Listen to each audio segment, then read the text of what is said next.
sovereignty of this country, of which we have gradually lost. As a child, I can beat my chest today that I'll be one of the few here standing that saw war as a child. What is happening in Nigeria today, especially in the north, Nigeria is at war. We must call it that. We must wage what is happening in the north, confront it as we are fighting war. I want to speak, Mr. Speaker, on Nigeria as a sovereign nation. The news of the capture of this and summary execution of Brigadier General M. Oba by Aswad really broke my mind. Back to where we stopped. If terrorism can move freely, terrorists can move freely like this, what is sovereign about Nigeria? Some people were shouting Nigeria is a sovereign nation. We don't need America. We don't need anyone. But Nigeria went to Congo. Nigeria went to Liberia through ECOMOG to help them out. We need help this time. Even if it's coming from Mali, from Chad, from Burkina Faso, we need help. Our children are being molested in the north. Our girls are being molested in the north.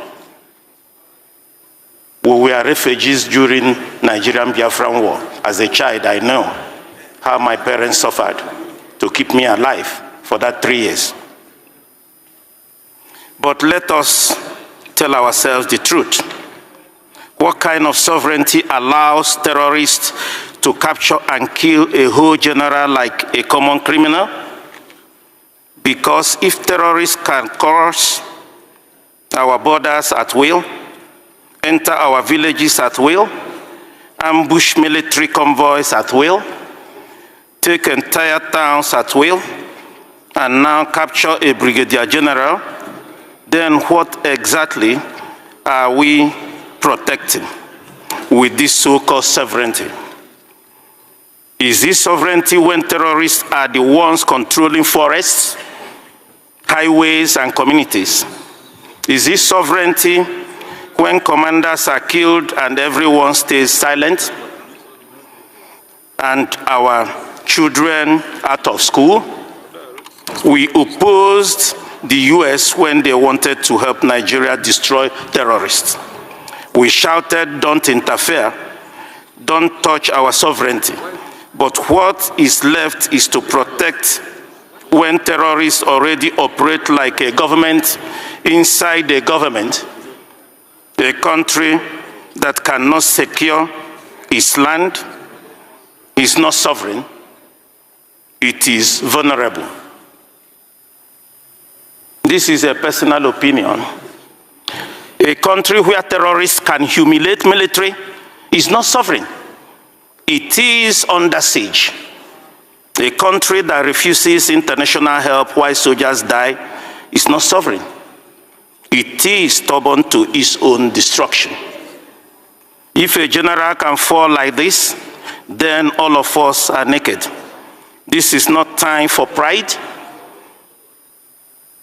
Take entire towns at will and now capture a brigadier general. Then what exactly are we protecting with this so-called sovereignty? This is not a time for pride. This is not a time for ego. This is time to ask, what is sovereignty?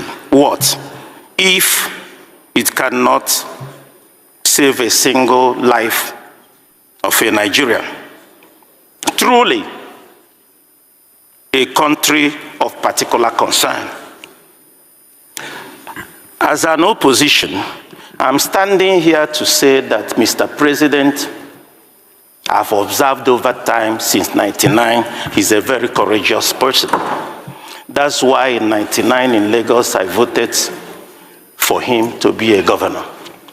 And I also saw his courage when a minute after being sworn in, he removed the oil subsidy. Though timing was wrong, I saw his courage when he brought off 4 tax bill here. We passed. We saw his courage. And also I want to encourage him to extend that his courage. Today, our brother has been jailed for life. And the judge